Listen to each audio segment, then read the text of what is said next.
Assalamualaikum teman-teman, kenalin aku Bimo. Aku biasa dipanggil Bim Bim. Aku mau cerita pengalaman hororku saat berkemah di kaki Gunung Salak. Pengalaman ini sangat menjadi pengalaman yang sangat menegangkan dan menantang, baik secara fisik maupun mental. Waktu itu tahun 2010 aku lulus sekolah SMK. Dan untuk merayakan kelulusan, aku dengan keempat temanku, panggil saja Raka, Memet, Hasbi dan Azam, memutuskan untuk berkemah di kaki Gunung Salak dengan tujuan merefresh otak setelah kesibukan ujian kemarin. Persiapan kami sangat matang, izin orang tua pun sudah di tangan. Tapi ya, ada beberapa teman kami yang tidak ikut berkata, katanya pamali naik gunung dengan jumlah orang yang ganjil. Namun kami pikir kami tidak akan naik gunung, kami hanya ingin berkemah di kaki gunungnya saja. Kami berangkat dari Bekasi pada hari Sabtu pagi hari. Sampai di Gunung Salak sekitar jam 10-an. Kami langsung ke pendaftaran dan setelah selesai, kami langsung ke lokasi berkemah. Kami dirikan tenda. Tenda kami hanya ada 2. Rencananya, satu tenda ada yang tidur berdua dan sisanya 3 orang. Setelah selesai semuanya, kami pun berpencar, menjalani tugas masing-masing.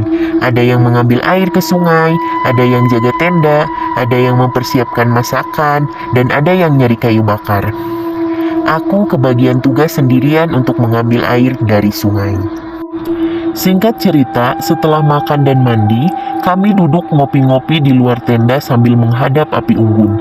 Tiba-tiba kami mendengar suara langkah kaki yang menginjak dedaunan kering. Serentak kami menoleh ke arah suara itu. Kami melihat ada satu orang laki-laki dewasa menyapa kami dan bilang, "Berlima bae, A." Kami jawab iya. Terus orang itu bilang, kalau jumlah kita ganjil, jangan lupa nyalain rokok terus simpan di atas batu atau gundukan tanah di samping luar tenda. Lebih bagus kalau di setiap sudut, katanya itu udah jadi tradisi untuk menghormati leluhur. Setelah itu, orangnya pergi. Aku satu tenda dengan Memet, dan aku coba buat melakukan apa yang disuruh orang tadi. Karena tidak ada batu, aku bikin gundukan tanah dan satu batang rokok udah aku tancapkan di gundukan tanah itu. Tapi Raka, Hasbi, dan Azam tidak mau melakukan itu. Katanya gak masuk akal. Yang terpenting kita tidak berbuat aneh-aneh. Di sini udah pasti aman. Tepat pukul 1.30-an, kami memutuskan untuk beristirahat dan masuk ke dalam tenda. Pada pukul 2 pas, aku terbangun. Di situ, aku melihat ada siluet bayangan seseorang yang sedang jongkok di samping tendaku dan Memet seperti orang yang sedang merokok dengan santainya. Untuk memastikan, aku bangun dan seketika bayangan itu hilang. Tiba-tiba, aku mendengar suara teriakan Hasbi sambil meminta tolong padaku dan Memet. Aku segera membangunkan Memet dan mengajaknya ke tenda Raka, Hasbi, dan Azam. Di situ aku dan Memet melihat Raka dan Azam terlentang dengan kedua lengan menyilang di dada, seperti orang yang sedang mencekik diri sendiri. Suara Raka dan Azam menggeram, badannya kaku dan matanya melihat ke atas. Di situ aku berpikir, mungkinkah Raka dan Azam ketindihan? Di tengah kebingungan kami, karena tidak ada orang untuk dimintai tolong, tiba-tiba ada angin besar menerjang tenda kami, sampai tali patok tenda kami terlepas dari tempatnya. Aku, Hasbi, dan Memet memutuskan untuk menggotong Raka dan Azam keluar tenda terlebih dahulu, agar kami mudah membetulkan tenda kami yang sudah diterjang angin.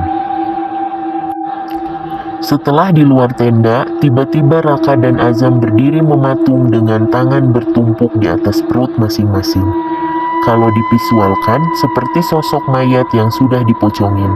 Melihat itu, aku, Hasbi, dan Memet berlari pontang-panting menuju pos pendaftaran. Sesampainya di pos pendaftaran, ada 2 orang petugas yang sedang duduk, dan akhirnya kami meminta tolong kepada mereka. Singkat cerita, kami naik kembali ke tempat kami berkemah. Dan betapa terkejutnya kami melihat Raka sudah terkapar di tanah tidak sadarkan diri, dengan luka di kening seperti bekas benturan. Dan kami pun melihat Azam tengah berdiri tegak di dekat pohon sambil membentur-benturkan keningnya dan berkata, "Lepaskan ikat hulu aing." Oke teman-teman, sekian cerpen teror minggu ini. Happy watching, jangan lupa like, comment, share, and subscribe. Bye-bye.